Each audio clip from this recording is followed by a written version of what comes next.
Magandang umaga. Magandang umaga sa ating lahat na magiliw na tagapakinig sa Radyo Z Eskwela sa lahat ng sulok ng ating probensya ng Davao de Oro. Hello sa aming mag-aaral sa unang baitang. Nandito naman ako, si Teacher Jenny. Kasama pa rin si Teacher Gemma, maghahatid ng makabuluhan at panibagong aralin sa araw na ito sa asignaturang Araling Panlipunan 1. kumusta na mga bata? Kumusta na mga mahal naming mga magulang, mama at papa? Sigurado ako na nandyan na kayo sa tabi ng inyong mga anak para gabayan sila sa kanilang aralin. Mga bata, handa na ba kayong matuto at makinig sa ating aralin sa umagang ito? Kayo ay inaasahang nakapaghihinuha ng mga konsepto ng pagpapatuloy at pagbabago sa pamamagitan ng pagsasaayos ng mga larawan ayon sa pagkakasunod-sunod. So mga bata, ready na ba? Kunin ang inyong module sa Araling Panlipunan 1. Maghanda ng lapis at pangkulay o Crayola. Nandyan na ba sa tabi si mama o papa? Sige, buksan ang inyong module sa pahina 2. Ano ang mga nakikita ninyo mga bata? Di ba may mga larawan sa loob ng kahon? Ang gagawin ninyo mga bata ay ganito. Tukuyin ang mga larawan sa kahon. Bilugan ang mga gamit mo noong sanggol ka pa na hindi mo na maaaring gamitin ngayon. Uulitin ko, tukuyin ang mga larawan sa kahon. Bilugan ang mga gamit mo noong sanggol ka pa na hindi na maaaring gamitin ngayon. Oops! Tapos na ba mga bata? Sige, tingnan ninyo ang inyong mga sagot kung tama ba. Dahil malaki na kayo mga bata, ang mga bagay na hindi na ninyo ginagamit ngayon ay ang baby rattle, boting pangdede, chupon, guantes, medyas, at duyan. Ulitin ko, dahil malaki na kayo, mga bata, ang mga bagay na hindi na ninyo ginagamit ngayon ay ang baby rattle, boting pangdede, chupon, guantes, medyas, at duyan. Palakpak sa mga nakakuha ng tamang sagot. Yepe! Alam ba ninyo mga bata na ang bawat bata na katulad ninyo ay patuloy sa paglaki? Buksan ninyo mga bata ang inyong hawak na module sa pahina 3. Nakita ba mga bata? Tingnan ang mga larawan na nasa kaliwang hanay. Di ba nakikita natin ang mga larawan ng mga bata? Ngayon, ating pagtambalin ang angkop na larawan sa tamang edad na nasa hanay sa bandang kanan. Magpatulong ka rin sa inyong mga magulang. Una, alin dyan ang isang taong gulang? Ulitin ko, una, alin dyan ang isang taong gulang? Pangalawa, sanggol. Pangalawa, sanggol. Pangatlo, 2 taong gulang. Pangatlo, 2 taong gulang. Pang-apat, 5 taong gulang. Pang-apat, 5 taong gulang. Pang-lima, 3 taong gulang. Pang-lima, 3 taong gulang. Mga bata, bigyan ko kayo ng sapat na oras na ihanda ang inyong mga sagot. Manatili pa rin sa inyong mga pwesto at sa ating pagbabalik ay sabay-sabay nating iwasto ang inyong mga sagot. Tingnan nga natin kung tama ba ang iyong mga sagot mga bata. Una, 1 taong gulang. Dapat pinagtambal ninyo sa ikalawang larawan ng bata. Ulitin ko. Una, 1 taong gulang. Dapat pinagtambal ninyo sa ikalawang larawan ng bata. Pangalawa, sanggol ay ang pang-apat na larawan. Pangalawa, sanggol ay ang pang-apat na larawan.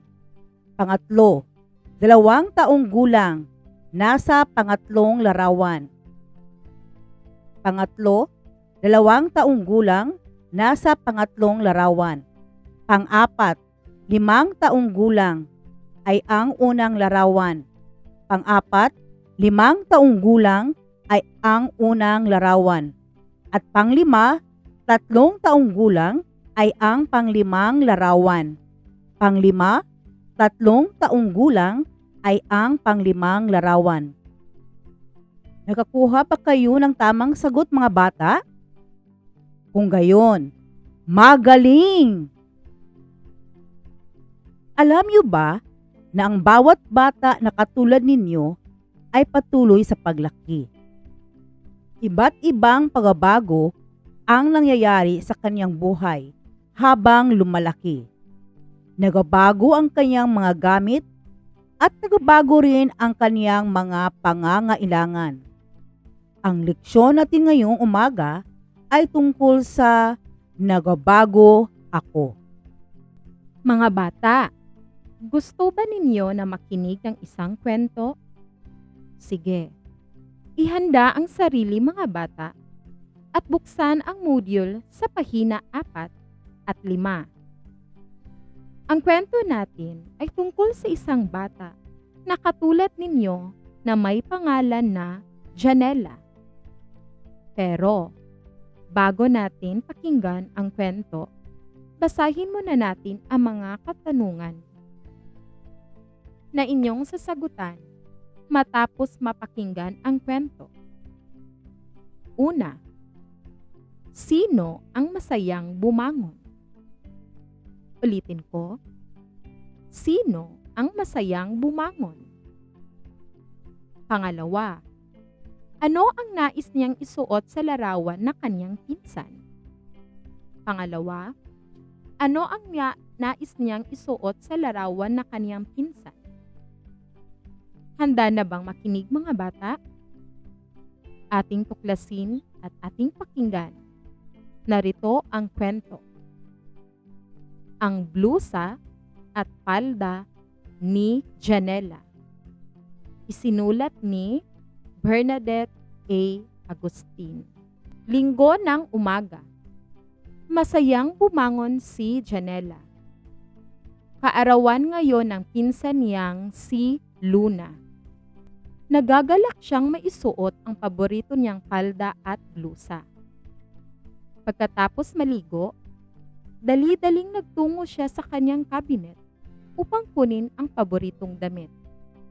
Nang ito ay kanyang isinuot, ay hindi na ito magkasya sa kanya. Naitanong niya sa kaniyang nanay kung bakit hindi nakasya sa kanya ang blusa at damit. Ang sabi na kanyang nanay na si Aling Berta kay Janela, Habang ikaw ay lumalaki, maraming nagbabago sa iyo. Nagbabago ang iyong mga gamit at pangangailangan. Nagbabago ang sukat ng iyong mga damit, sapatos at iba pang sariling gamit. Pangalan at petsa ng kapakanakan lang ang hindi nagbabago. Kaya napagpasyalan ni Janela na iba na lang ang damit na isusuot sa pagdalo sa kaarawan ng kanyang pinsan. Nagustuhan ba niyo ang kwento mga bata? Palakpak ng malakas dahil alam ko na nagustuhan at naintindihan ninyo ang kwento. Handa na bang sagutin ang mga katanungan ukol sa kwento? Unang tanong, sino ang masayang bumangon? Ulitin ko, sino ang masayang bumangon? Sagot, Janela, tumpak. Pangalawang tanong, Ano ang nais niyang isuot sa kaarawan ng kaniyang pinsan? Ulitin ko, ano ang nais niyang isuot sa kaarawan ng kaniyang pinsan? Sagot, paboritong palda at blusa. Magaling! Mga bata, tandaan natin, ang pagbabagong naganap kay Janela sa nabasa nating kwento ay nararanasan ng bawat isa sa atin. Habang lumilipas ang panahon, may mga nararanasan tayong pagbabago sa ating mga pangangailangan kasabay ng ating paglaki. Alam mo ba ang mga pagbabagong ito? Noong ikaw ay sanggol pa, binibihisan ka pa ng iyong magulang pagkatapos maligo. Ngunit ngayon, ikaw ay nakapagbibihis na mag-isa. Noong ikaw ay bata pa, ay kailangan ka pang iheli sa pagtulog. Ngunit ngayon, ikaw ay nakakatulog na mag-isa. Noong ikaw ay mas maliit pa at nagsisimula pa lang kumain, sinusubuan ka pa ng iyong magulang. Ngunit ngayon, kaya mo nang kumain mag-isa. The Radyo Z Eskwela program of the Division of Davao de Oro is being brought to you by Nueda Builders Construction and Supply Incorporated, Maverick Builders Incorporated, Mitch Construction and Supply, Archicons Architectural Construction and Supply, DB Construction and Supply, Hanaway Builders Corporation, Phoenix Corvada Tagum Gasoline Station, Master Construction and Supplies, Mackenzie Builders, GP&H Construction Incorporated, Metro Gear Construction Corporation, NEN Builders and Development Services Corporation, Max Mays Enterprises Incorporated, We Inc. Construction Company, Rangay Construction and Supply, East Sussex Enterprise, WM Construction, Councilor Boogie and Miss Marjorie Vertodazo, Icon Builders and Supply, and Apex Mining Company Incorporated. Ngayon, para mas lalong maunawaan ang ating aralin, buksan ang inyong module sa pahina 7, ang pagyamanin. Gawain A. May nakita tayong dalawang bata sa kaliwang bahagi at sa bandang kanan naman ang mga kagamitan ng bata. Ang inyong gagawin ay pagtambalin ang mga bagay na kailangan ng sanggol at bata. Ulitin ko, ang inyong gagawin ay pagtambalin ang mga bagay na kailangan ng sanggol at bata. Tapos na ba mga bata? Sabay-sabay nating iwasto ang inyong mga sagot. Sa unang larawan na sanggol, dapat pinagtambal ninyo sa larawan ng bib, boting pandede, at duyan. Ulitin ko, sa unang larawan na sanggol, dapat pinagtambal ninyo sa larawan ng bib, boting pandede, at duyan. Sa larawan ng bata, dapat pinagtambal ninyo sa bisikleta, prutas, juice, lapis, at papel. Ulitin ko, sa larawan ng bata, dapat pinagtambal ninyo sa bisikleta, prutas, juice, lapis, at papel. Yepe! Sa mga nakakuha ng tama. Ngayon, buksan ang inyong module sa pahina 8. Nakita ninyo mga bata? May 5 tayong mga larawang nakikita. Una, kama.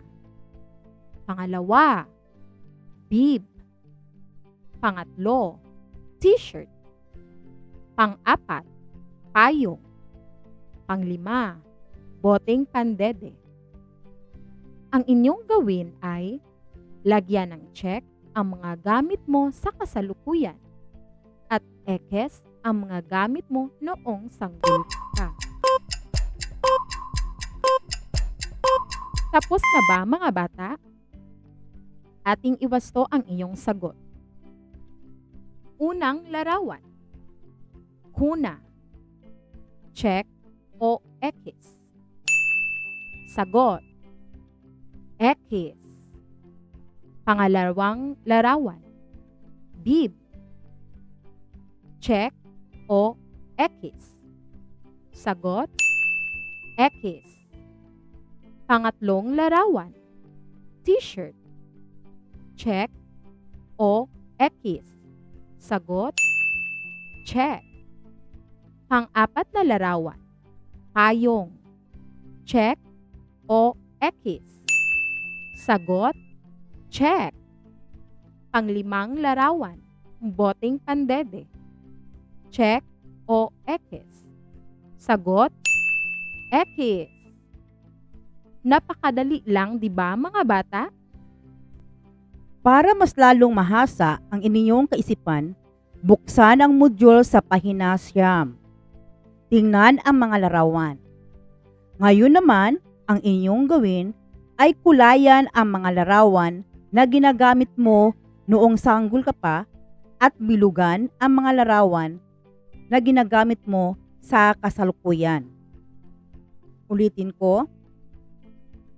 Kulayan ang mga larawan na ginagamit mo noong sanggol ka pa at bilugan ang mga larawan sa ginamit mo sa kasalukuyan.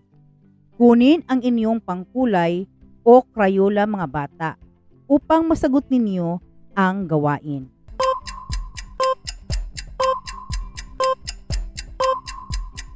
Sigurado akong tapos na ninyong sagutan ang gawain C. Tingnan natin kung talagang nakuha ninyo ang tamang sagot. Alin sa mga larawan ang inyong kinulayan? Larawan 1, 3, at 5. Ito sila ang boteng pandede, duyan at kwantis, at medyas na gamit sa sanggol. Ito ang mga kagamitan na inyong ginamit noong sanggol ka pa. Larawan 2 at 4 naman ang dapat binilugan. Ito ay ang mga aklat, lapis at papel.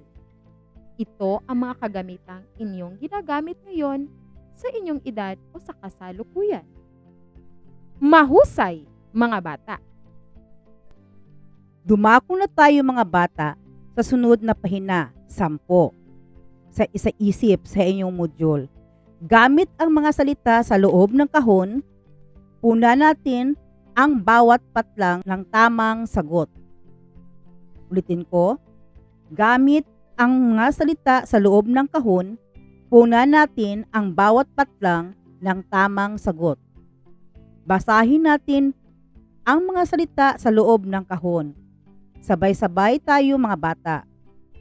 Lumalaki, bata, pagbabago, pangangailangan. Gamit, lumalaki, bata, pagbabago, pangangailangan, gamit. Handa na ba mga bata sa pagsagot? Babasahin ko at piliin ninyo ang tamang salita na dapat isulat sa patlang. Okay nga ba mga bata? Ang bawat patlang ay patuloy sa paglaki. Ulitin ko, ang bawat patlang ay patuloy sa paglaki. Sagot, bata. Habang patlang ang bata. Sagot, lumalaki. Iba't ibang patlang. Sagot, pagbabago. Ang nangyayari sa kaniyang buhay. Nagbabago ang kaniyang mga patlang, gamit. Nagbabago rin ang kaniyang mga patlang, pangangailangan. Kayang-kaya pa ba mga bata? Kayang-kaya pa, di ba? Itaas mo na ang mga kamay at ipalakpak. Salamat mga bata. Buksan natin ang module sa isagawa sa pahina 11. May nakita tayong mga larawan, ng bata ayon sa kaniyang pagbabago. Lagyan ng bilang 1, 2, at 3 ang bawat larawan ayon sa pagbabagong nagaganap sa bata. Tingnan ang nasa unang hanay ng mga larawan. Alin diyan ang dapat una, pangalawa, at pangatlo? Ngayon naman sa ikalawang hanay ng mga larawan. Tingnan ng mabuti ang mga larawan. Alin diyan ang unang bilang, pangalawa, at pangatlo? Sigurado ako na talagang nasagutan ninyo ng tama ang mga gawain. Ngayon, ang huling sagutan ang tayahin. Masusukat dito ang inyong natutunan sa ating aralin. Buksan ang module sa pahina 12. Magpatulong pa rin kay mama o papa. Sa mga larawang inyong nakikita, pagsunod-sunurin ang mga gamit ng sanggol hanggang sa kasalukuyan. Ulitin ko, pagsunod-sunurin ang mga gamit ng sanggol hanggang sa kasalukuyan. Isulat ang mga bilang na 1, 2, at 3 sapat lang. Tingnan ang mga larawan na nasa unang kahon. Alin dyan ang dapat na nauna? Ulitin ko, tingnan ang mga larawan na nasa unang kahon. Alin dyan ang dapat na nauna? Pangalawa at pangatlo. Tapos na ba mga bata sa pagsagot? Kung tapos na, dadako tayo sa ikalawang kahon. Alin dyan ang dapat na nauna, pangalawa, pangatlo? Ipagpapatuloy ang pagsagot mga bata dahil sa ating pagbabalik, ating iwasto ang inyong mga sagot.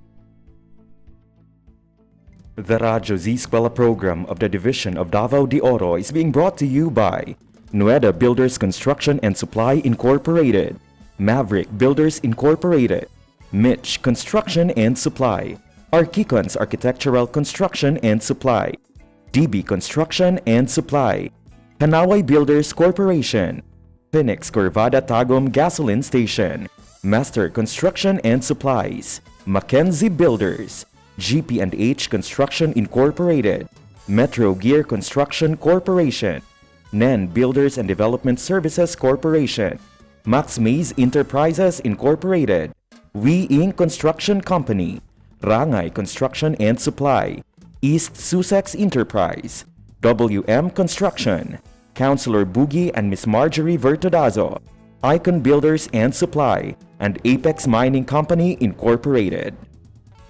Lahat ba ay tapos na sa pagsagot?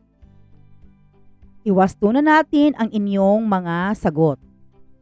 Sa pahina 11, ang pangatlong larawan ay ang unang bilang. Ang pangalawang larawan ay bilang 2. Ang unang larawan ay ang 3 bilang. Ulitin ko, ang pangatlong larawan ay ang unang bilang. Ang pangalawang larawan ay bilang 2. Ang unang larawan ay ang 3 bilang. Sa pangalawang hanay na larawan, ang unang larawan ay ang unang bilang. Ang pangalawang bilang ay ang 2 bilang. Ang pangatlong larawan ay ang 3 bilang. Ang pangalawang larawan ay ang 2 bilang.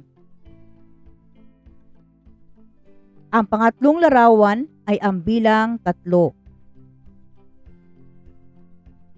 Lahat ba ay nakakuha ng 6 na marka? Mahusay!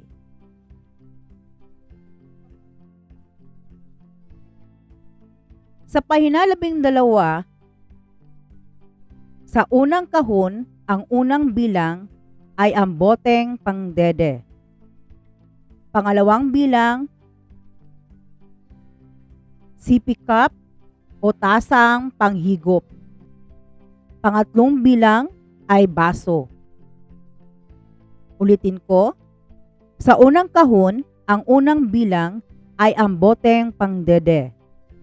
Pangalawang bilang, sippy cup o tasang panghigop.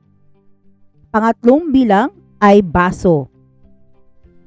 Sa sunod na kahon, ang unang bilang ay ang medyas. Pangalawang bilang ay sapatos na pang paslit. At pangatlong bilang ay sapatos. Sino nakakuha sa inyo ng 6 na marka? Wow! Halos lahat. Dampiin ang inyong balikat at sabihin, "Congratulations! Magaling ako!" Para sa inyong karagdagang gawain, buksan ang inyong module sa pahina 13. Ito ang inyong gagawin. Magpatulong pa rin sa pagsagot mga bata. Iguhit sa kahon ang mga gamit mo noong ikaw ay sanggol pa lang at iguhit ang gamit mo ngayon sa katapat na kahon. Ating iwasto ang iyong mga sagot mga bata sa susunod nating pagsasama sa himpapawid. Okay ba? Mga bata, alam ko na punong-puno na kayo ng kaalaman sa ating aralin ngayong araw. Laging isa-isip at isa-puso na habang lumilipas ang panahon, may mga naranasan tayong pagbabago sa ating mga pangailangan, kasabay sa ating paglaki. Hanggang sa muli nating pagsasama at pakikinig. Ito si Teacher Jenny At ito naman si Teacher Gemma. na magpapaalam muli sa inyo at sa inyong magulang. Siguraduhin na laging makinig sa Radyo Z Eskwela. Paalam! Radyo's Eskwela Executive Committee. The Schools Division Superintendent, Eufemia T. Gamutin, CESO 5. Assistant Schools Division Superintendent, Dr. Romel R. Handayan. OIC Curriculum Implementation Division Chief, Karina S. Frasco. School Governance and Operations Division Chief, Dr. Ruben J. Riponte. Members, Cecilia Morales, Dr. Hilda A. Opeña, Dr. Arlene B. Lim, Dr. Eldecris B. Calzadora, Dr. Dexter A. Siquinia, Nohara O. Pinute, Noemi P. Canales, Dr. Grace D. Pontillas, Virgilito C. Pabrices, Juanito Lapiceros, Engineer Norberto S. Manlangi, Jomar M. Dumupoy, Bob Daylan S. Milabat, Medard T. Ampit, and Paz Eugenia Villusino. Technical Working Committee, Productions and Communications, Lorely E. Quijano, Given G. Hinampas, Judyland D. Yu, Donna D. T. Bolifer, Mary Rose N. Resma, Riwen Manuel, Irene Lea C. Manguhon, and Bessie Aya N. Banias. Social Media and Packaging Team, Christian Anhara L. Martesio, William R. Ranara, Joan T. Iscoton, Roberto S. Acusar Jr., May B. Istaniol, Richard H. Arellano, Glee L. S. Blanco, Ralph A. Tabanyag, Angelo Gutierrez Jr., and Jade Karen Arais.